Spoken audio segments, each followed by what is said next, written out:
Part 1 part 2 मैं आप लोग को पढ़ा चुकी हूँ। पार्ट 1 में क्या था, तो साथी हाथ बढ़ाना, साथी हाथ बढ़ाना पार्ट 1 में था, और पार्ट 2 बचपन। ठीक है, तो ये 2 पार्ट हम लोग पढ़ चुके हैं। तो अब हम लोग क्या पढ़ने वाले हैं मालूम है आपको? हाँ, पार्ट 3, जो देख कर भी नहीं देखते, जो देख कर भी नहीं देखते। कभी कभी मैं अपने मित्रों की परीक्षा लेती हूँ, यह परखने के लिए कि वह क्या देखते हैं। हाल ही में मेरी एक प्रिय मित्र जंगल की सैर करने के बाद वापस लौटी। मैंने उनसे पूछा, आपने क्या क्या देखा? कुछ खास तो नहीं, उनका जवाब था। सबसे पहले कठिन शब्द है परीक्षा। वो कहती हैं कि मैं अपने मित्रों की परीक्षा लेती रहती हूँ कि जंगल की सैर करके वापस लौटे तो आपने क्या क्या देखा? कुछ खास तो नहीं, उनका जवाब था। मुझे बहुत अचरज नहीं हुआ क्योंकि मैं अब इस तरह के उत्तरों की आदी हो चुकी हूँ। मेरा विश्वास है कि जिन लोगों की आंखें होती हैं वे बहुत कम देखते। वे कहती हैं कि मुझे अब कोई आश्चर्य नहीं होता है, अब तो मैं इन उत्तरों की आदी हो गई, मैं तो हमेशा यही सुनती हूँ, कुछ खास नहीं। अरे क्या देखे वो तो बताइए। कुछ खास नहीं बोल के वो टाल देते हैं। अचरज, अचरज,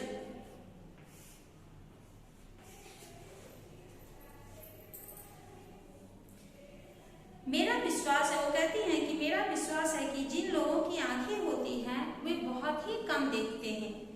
क्या यह संभव है कि भला कोई जंगल में घंटा भर घूमे और फिर भी कोई विशेष चीज ना देखे? वो कहती है कि क्या यह संभव है कि जंगल में 1 घंटे 2 घंटे 3 घंटे लोग घूमे और कुछ ना देखे? ऐसा कैसा हो सकता है? मुझे जिसे कुछ भी दिखाई नहीं देता सैकड़ों रोचक चीजें मिलती हैं जिन्हें मैं छूकर पहचान लेती हूँ। कहती हैं जिन्हें कुछ भी दिखता नहीं है और मुझे वो चीज मैं छूकर पहचान सकती हूँ कि वो क्या है।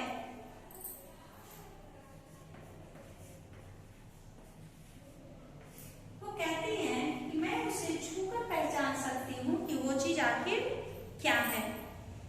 मैं भोजपत्र के पेड़ की चिकनी छाल और चीड़ की खुरदरी छाल को स्पर्श से पहचान लेती हूँ। स्पर्श यानी उसको ऐसा छूकर, स्पर्श यानी छूकर।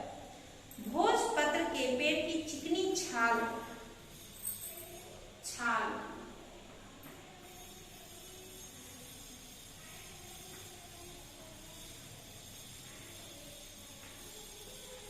खुरदरी, चिकनी छाल और खुरदरी छाल, उसको हम लोग छूकर मैं बता सकती हूँ कि वो किस पेड़ का है।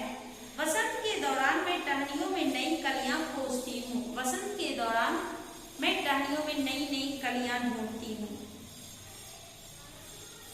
मुझे फूलों की पंखुड़ियों की मखमली सतह छूने और उनकी घुमावदार बनावट महसूस करने में अपार आनंद मिलता। आपको ऐसा नहीं लग रहा है कि ये जो कोई भी है वो देख नहीं सकती है और वो बोल रही है कि मैं फूल के पत्ते को छूकर, वो मखमल जैसा रहता है, वो बहुत ही सॉफ्ट रहता है, उसको छूकर उसके पत्ते जो घुमावदार होते हैं उसे छूने में, उसको ऐसा छू के देखना मुझे बहुत पसंद आता है। मुझे फूलों की पंखुड़ियों की मखमली सतह छूने और उनकी घुमावदार बनावट महसूस करने में अपार आनंद मिलता है। इस दौरान मुझे प्रकृति के जादू का कुछ एहसास होता है। कभी जब मैं खुशनसीब होती हूँ तो टहनी पर हाथ रखते ही किसी चिड़िया के मधुर स्वर कानों में गूंजने लगते हैं। ये कहती हैं कि जब भी मैं टहनी पर हाथ रखती हूँ तो चिड़िया के मधुर संगीत मुझे सुनाई देता है। खुशनसीब,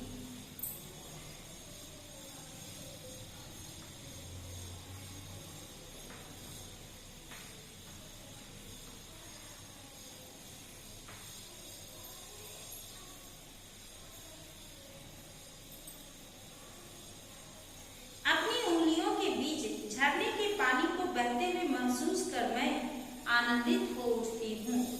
अपनी झरने के पानी को जब छूते हैं तो उंगलियों के बीच से जब पानी जाता है, वो जब मैं महसूस करती हूँ तो मुझे बहुत ही खुशी मिलती है, मैं आनंदित हो उठती हूँ। मुझे चीड़ की फैली पत्तियां या घास का मैदान किसी भी महंगे कालीन से अधिक प्रिय है। चीड़ की फैली पत्तियां यानी नीचे जो फैला हुआ पत्ता रहता है, और घास वो किसी भी महंगे कालीन से अच्छा रहता है। कालीन मतलब क्या होता है, आप लोग घर में जो बिछाते नीचे बिछाते हैं ना, आप सोफा के नीचे रखिए या फिर कहीं भी लोग ऐसे ही बिछा के बैठते हैं तो उसे कालीन बोला जाता है।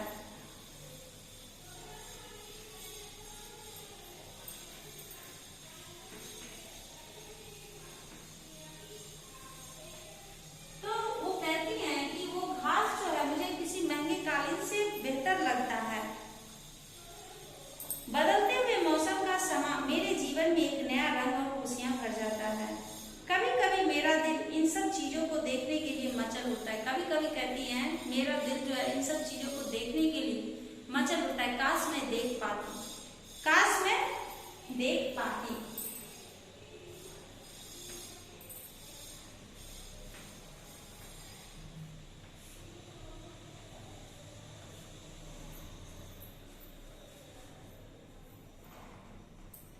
अगर मुझे इन चीजों को सिर्फ छूने भर से इतनी खुशी मिलती है तो उनकी सुंदरता देखकर तो मेरा मन मुग्ध ही हो जाएगा। वो कहती हैं कि अगर इन सब चीजों को छूने से मेरा दिल इतना खुश होता है तो अगर मैं उसे देखती तो पता नहीं क्या होता। मुग्ध होना,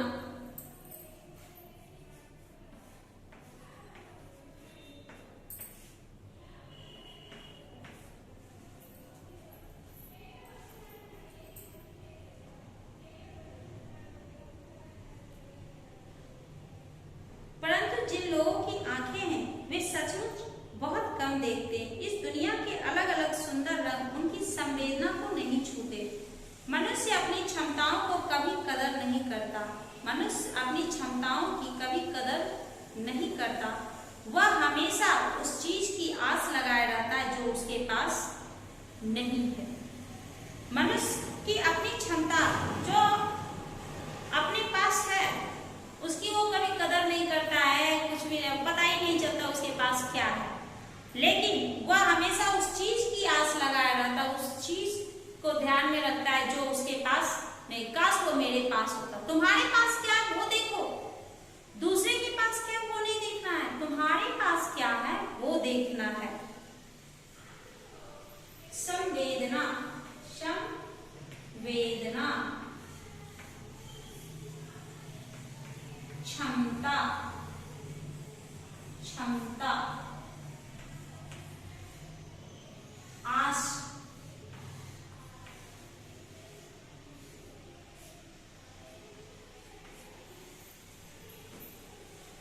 यह कितने दुख की बात है कि दृष्टि के आशीर्वाद को लोग एक साधारण सी चीज समझते हैं, जबकि इस नियामत से जिंदगी को खुशियों के इंद्रधनुषी रंगों से हरा भरा किया जा सकता है। यह भगवान का दिया हुआ, ईश्वर का दिया हुआ एक वरदान है। हमारी दृष्टि देखने की जो ताकत है वो भगवान ने मुझे दिया है, मुझे आंखें हैं देखने के लिए, तो फिर हमें उसे आशीर्वाद समझकर उसका मजा लेना चाहिए। दृष्टि,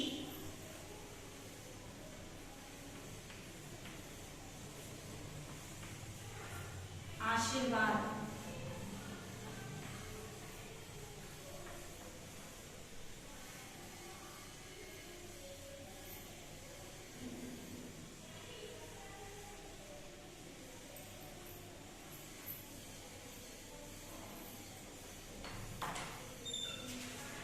ये पाठ को लिखने वाली कौन है? Helen Keller. अब ये बता रही है, ये अपने बारे में, हेलेन केलर के बारे में आप लोग जान लीजिए। हेलेन केलर कौन थी? ये एक ऐसा नाम है जो घोर अंधकार के बीच भी रोशनी देता रहा। हेलेन केलर एक ऐसा नाम है जो कि घोर अंधकार यानी घना अंधेरा, उसमें भी ये रोशनी देती रही। कल्पना कीजिए कि जो ना सुन सकता हो, ना देख सकता हो, फिर भी वह लिखना, पढ़ना और बोलना सीख ले, भरपूर आशा आकांक्षा के साथ जीवन जीने लगे और उसके योगदान दुनिया के लिए यादगार बन जाए, ऐसी थी हेलन केलर। जब वे 1.5 वर्ष की थी, बचपन की एक गंभीर बीमारी की वजह से उनकी देखने और सुनने की शक्ति जाती रही। बचपन की एक गंभीर बीमारी की वजह से उनकी देखने और सुनने की शक्ति जाती रही, लेकिन उन्होंने हार नहीं मानी, लेकिन उन्होंने हार नहीं माना।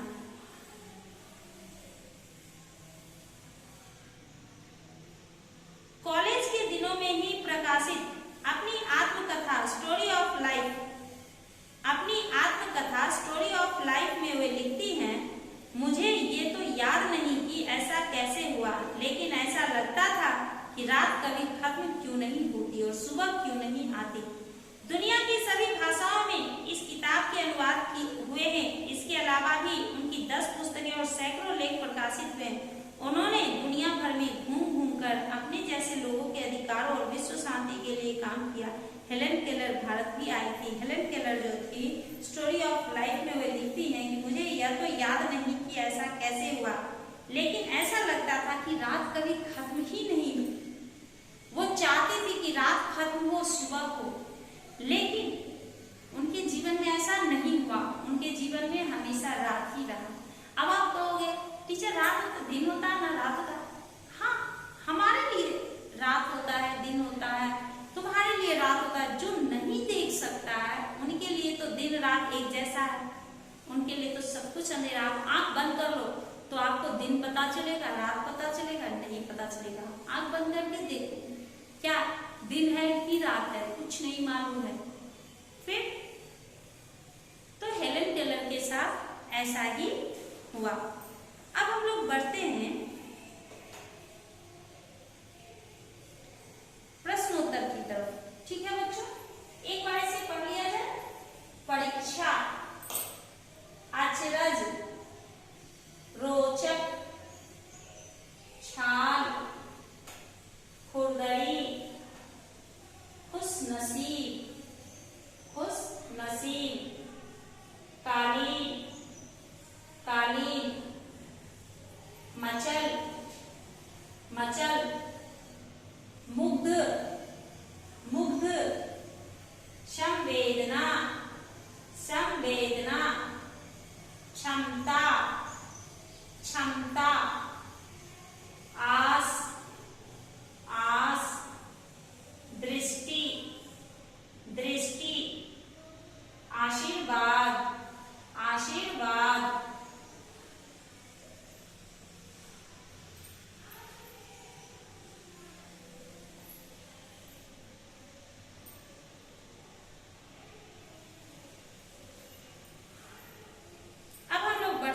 प्रश्नोत्तर की तरफ। बच्चों ध्यान से जरा देखिएगा।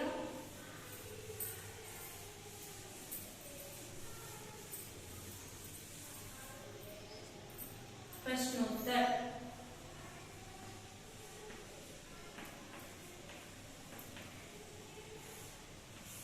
अब अभी आपकी अध्यापिका ये जो भी देंगी प्रश्नोत्तर वो आपको उतना ही लिखना है। क्लासरूम में सब कुछ मत लिखोगे, ठीक है।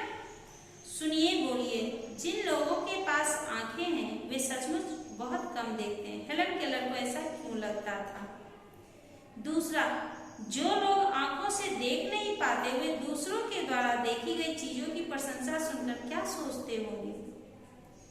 तीसरा, अगर आपकी कक्षा में ऐसा बच्चा दाखिल ले जिसे दिखाई न देता तो आप उसके लिए विद्यालय में क्या क्या व्यवस्था करवाना चाहेंगे? पढ़िए। हेलन केलर बसंत के दौरान टहनियों में क्या खोजती थी? दूसरा, हेलन केलर की सहेली कहां से लौटी थी? हेलन केलर किस पेड़ की चिकनी छाल छूकर पहचान लेती थी? चौथा, हेलन केलर किस पेड़ की खुरदरी छाल को स्पर्श से पहचान लेती थी?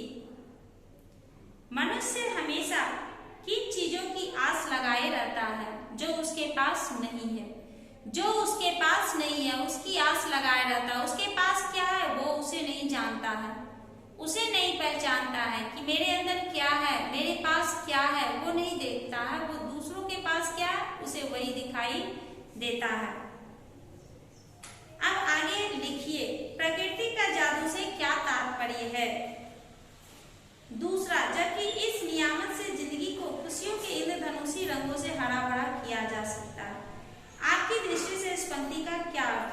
लगता है। तीसरा, कान से न सुन पाने पर आसपास की दुनिया कैसी लगती होगी? पढ़िएगा, सबसे पहले आप लोग पढ़िए, ठीक है।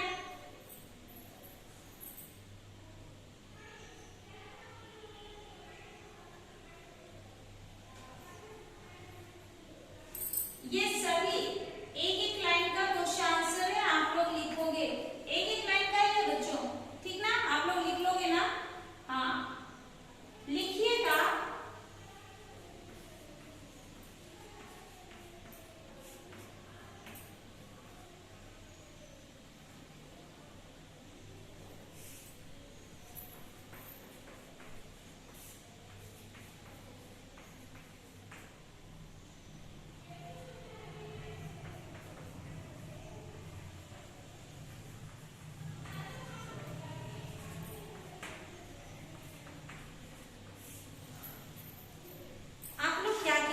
सबसे पहले अपने अपने क्लास वर्क में कठिन शब्द, ठीक है, कठिन शब्द लिखने के बाद आप प्रश्नोत्तर पे आइएगा। प्रश्नोत्तर में पढ़िएगा 1 2 3 4 5। बिल्कुल ही आसान है। यहाँ पे क्या है? हेलेन केलर वसंत के दौरान टहनियों में क्या खोजती थी?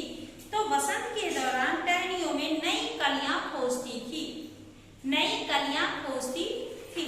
आसान है ना?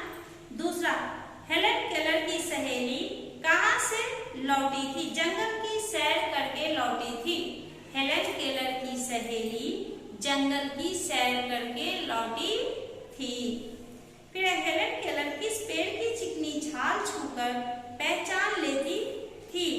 किस पेड़ की चिकनी छाल? भोजपत्र के पेड़ की, भोजपत्र के पेड़ की चिकनी छाल को छूकर वो पहचान लेती थी। फिर है, हेलेन केलर किस पेड़ की खुरदरी छाल को स्पर्श से पहचान? चीड़ की खुरदरी छाल को वह स्पर्श से पहचान लेती थी। मनुष्य हमेशा किन चीजों की आस लगाए रहता है? जो उसके पास नहीं है। जो मनुष्य के पास नहीं है उस चीज की आस वह लगाए रहता है। ये आपका हो गया। उसके बाद लिखिएगा, 2 क्वेश्चन है, फर्स्ट और थर्ड। फर्स्ट और थर्ड। उसके बाद हम लोग बढ़ते हैं शब्द भंडार की तरफ। हम अपनी 5 इंद्रियों में से आंखों का प्रयोग सबसे अधिक करते हैं। ऐसी चीजों के एहसासों की तालिका बनाइए जो तुम बाकी 4 इंद्रियों से महसूस करते हो। जैसे सुनकर, यानी कानों से आप क्या महसूस करते हो वो लिखोगे। चखकर, जीभ से चखते, कोई भी स्वाद का पता कैसे चलता है? अगर जीभ ना हो तो स्वाद का पता चलेगा? नहीं चलेगा। सूंघकर यानी नाक, उसके बारे में लिखना है। फिर छूकर, अपनी उंगलियों से हम किसी चीज को स्पर्श करते हैं। हाथ मत लिखिएगा, उंगली से हम किसी भी चीज को स्पर्श करते हैं, उससे हमको पता चलता है कि यह कैसा। आंख बंद करके आप किसी भी चीज को स्पर्श कीजिए और उसको स्पर्श करके बताइए कि क्या आप वो कर सकते हो। क्या क्या ऐसा चीज है जो कि आप छू के बता सकते हो, बिना देखे उसको छू के बता सकते हो कि यह क्या है। सृजनात्मक अभिव्यक्ति में है, हेलेन केलर का एकल अभिनय पट लिखकर अभिनय कीजिए। ये आपको नहीं करना है। प्रशंसा, बस में जाते समय यदि तुम बैठे हुए हो और कोई बूढ़ा आदमी खड़ा है, तुम क्या करोगे? पहला है बगल में जगह दूंगा, दूसरा है खड़े होकर अपने स्थान पर बैठाऊंगा और तीसरा है कुछ भी नहीं दूंगा। क्या कीजिएगा? खड़े होकर अपने स्थान पर उनको बैठाऊंगा। दूसरा, तुम्हारे द्वारा भाग लिए किसी प्रतियोगिता में यदि तुमसे कोई अच्छा गाता है तो आप क्या करोगे? निंदा करोगे, प्रशंसा करोगे या प्रतिक्रिया नहीं करूंगा? क्या करोगे? प्रशंसा करूंगा। यदि तुम्हारी कक्षा में कोई नया छात्र या छात्रा आए तो तुम क्या करोगे? मैं ही पहले बात करूंगा, दूर रहूंगा या आवश्यक सहायता करूंगा? आवश्यक सहायता करूंगा। विशेष आवश्यकता वाले बालकों के प्रति क्या कीजिएगा? 3 ऑप्शन है। एक है दया दिखाऊंगा, दूर रहूंगा, सहानुभूतिपूर्ण व्यवहार करूंगा। सहानुभूतिपूर्ण व्यवहार करूंगा। दूसरा रुचि है? रुचि है। ठीक है, तो ये आपका हो गया, ये पाठ आपका कंप्लीट हो चुका है। पाठ कंप्लीट करने के बाद आप इसको जरूर लिखिएगा। ये नीति वाक्य है, इसको आप लोग क्लास वर्क में लिखिएगा। ठीक है बच्चों, तो अब आप लोग इसको अच्छे से लिख करके रखिएगा। जो भी आपके अध्यापिका जी जैसे दी है बस वैसे ही आपको लिखना है। क्लास वर्क में सुंदर अक्षर में लिखिएगा। ठीक ना? धन्यवाद बच्चों।